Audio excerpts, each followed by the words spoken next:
கிறிஸ்துவுக்குள் அன்பானவர்களே, ஆண்டவராய் இயேசு கிறிஸ்து நாமத்தில் உங்களை வாழ்த்துகிறேன். கர்த்தருடைய இரக்கமும் கிருபையும் சமாதானம் உங்களோடு கூட இருப்பதாக. இந்த நாளில் நம்முடைய தியானத்திற்காக நீதிமொழிகளின் புஸ்தகம் 15ஆம் அதிகாரம் 15ஆம் வசனத்தை வாசிக்கிறேன். சிறுமைப்பட்டவனுடைய நாட்களெல்லாம் தீங்குள்ளவைகள், மனரம்யமோ நித்திய விருந்து. மனரம்யம் என்றால் என்ன என்பதை குறித்து இந்த நாளிலும் சிந்திக்க கர்த்தர் நமக்கு அனுகிரகம் செய்வாராக. மனரம்யம் என்றால் என்ன? ஆங்கில வேதாகமத்தில் அந்த மனரம்யம் என்கிற வார்த்தைக்கு சியர்ஃபுல் ஹார்ட் அல்லது மெர்ரி ஹார்ட் என்று எழுதப்பட்டிருக்கிறதை வாசிக்கலாம். மனம் ரம்யம் என்றால் மனம் மகிழ்ச்சியாயிருப்பது. நம்முடைய இருதயம் எப்பொழுதும் கர்த்தருக்குள் மகிழ்ச்சியாக இருந்தால் அதுதான் மனரம்யம். ஒருவருக்கு மகிழ்ச்சி எப்பொழுது வரும்? எப்படி வரும் என்றால், நாம் இருக்கிற நிலைமையிலே ஒரு எளிமையான நிலைமையிலே இருக்கிறோம் என்று வைத்துக்கொள்வோம். கிறிஸ்துவுக்குள் நாம் ஆவில் எளிமையுள்ளவர்கள் பாக்கியவான்கள் என்று வாசிக்கிறோம் அல்லவா? அவ்விதமாக எளிமையான ஒரு வாழ்க்கையை வாழ்வதே நமக்கு திருப்தியாக இருந்தால் அதுதான் மனரம்யமான வாழ்க்கை. அது மனரம்யமான வாழ்க்கையில்தான் மகிழ்ச்சி வந்து சேரும். பொதுவாக எந்த மனிதருக்கும் போதும் என்கிற எண்ணங்கள் எளிதிலே வருவதில்லை. எதை பார்த்தாலும் இது வேணும், அது வேணும், இதை வாங்க வேண்டும், அதை வாங்க வேண்டும், பொன்னை வாங்க வேண்டும், பொருளை வாங்க வேண்டும், நிலத்தை வாங்க வேண்டும், இப்படி ஆஸ்திகள் அந்தஸ்துகளை சேர்ப்பதிலே மனிதன் ஆவலாய் இருக்கிறான்.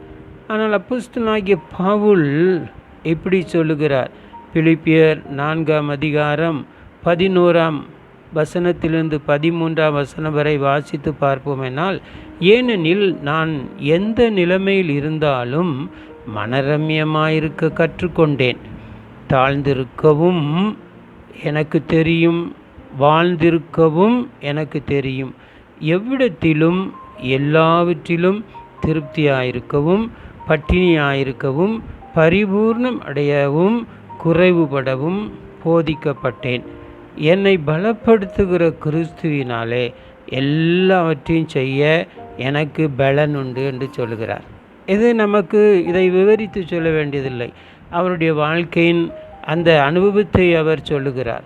எந்த நிலைமையில் இருந்தாலும் நான் மனரம்யமாக இருப்பேன்பா. தாழ்வில் இருக்கேனா மனரம்யாக இருப்பேன். நான் வாழ்ந்திருக்கிறேனா மனரம்யமாக இருப்பேன். எல்லாவற்றிலும் நான் திருப்தியாக இருப்பேன். பட்டினியாக இருக்கவும் எனக்கு தெரியும், பரிபூர்ணம் அடையவும் எனக்கு தெரியும். நான் போதிக்கப்பட்டிருக்கிறேன். அதனாலே ஆண்டவருடைய வசனத்தினால் நான் போதிக்கப்பட்டிருக்கிறேன். என்னை கிறிஸ்து இதற்காக என்னை பலப்படுத்துவார். அருமையானவர்களே, மனரம்யமான வாழ்க்கை வேண்டுமென்றால் கிறிஸ்து நம்மை பலப்படுத்த வேண்டும்.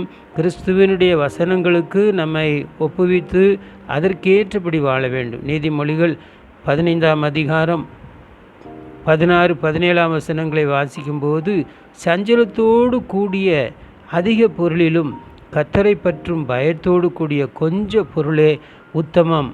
பகையோடு இருக்கும் கொழுத்த எருதின் கரியை பார்க்கிலும் சிநேகத்தோடு இருக்கும் இலைக்கரியே நல்லதென்று வேதம் சொல்கிறது.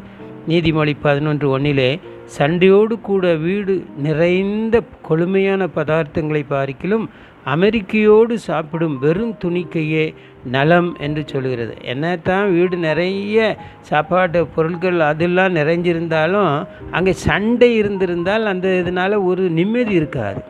ஆமாம், அமைதியான ஒரு வாழ்க்கை வாழ்ந்து அதில் ஒரு கஞ்சியை கூழை வெங்காயத்தையும் மிளகாயும் தொட்டு சாப்பிட்டா கூட அது நமக்கு மனரம்யமான வாழ்க்கையை கொடுக்கும். நீதிமொழி 16:8 வாசிக்கிறோம், அநியாயமாய் வந்த அதிக வருமானத்திலும் நியாயமாய் வந்த கொஞ்ச வருமானமே உத்தமம். இதன் மூலம் வேதம் நமக்கு என்ன கற்பித்து தருகிறது? லஞ்சம் வாங்கி அநியாயமாய் வட்டியினாலே பொருள் சேர்த்து தவறான வழிகளிலே பணம் சேர்த்து சஞ்சலத்துடன் சண்டையுடன் வீடு நிறைய வசதியாக பொருள் சேர்த்து வைத்து நிம்மதியாக ஒரு வாய் சோறு கூட சாப்பிட முடியாமல் இருந்தால் அந்த மனிதன் நிலைமை எவ்வளவு பரிதாபமான நிலைமையாக இருக்கும். சற்று யோசித்து பாருங்கள்.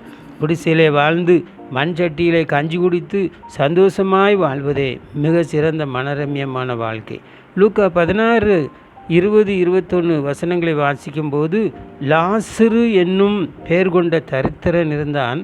அவன் பருக்கள் நிறைந்தவனாய் இந்த ஐஸ்வர்யவானுடைய வாசல் அருகே கிடந்து அவனுடைய மேஜையிலிருந்து விழும் துணிக்கைகளாலே தன் பசியை ஆற்ற ஆசையாயிருந்தான்.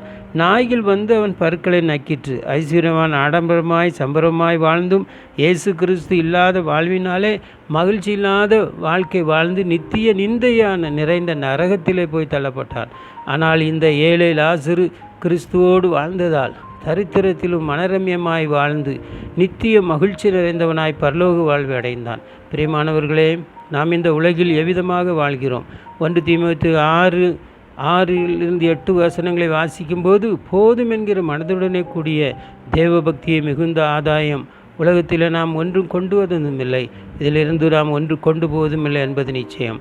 உண்ணவும் உடுக்கவும் நமக்கு உண்டாயிருந்தால் அது போதும் என்றிருக்க கடவோம் என்று வேதம் கற்றுக் கொடுக்கிறது. ஆகவே மனரம்யமாய் வாழ கர்த்தருடைய ஆவியானவர் தாமே நமக்கு இந்த நாளிலும் அனுகிரகம் செய்வாராக. ஆமேன், ஆமேன்.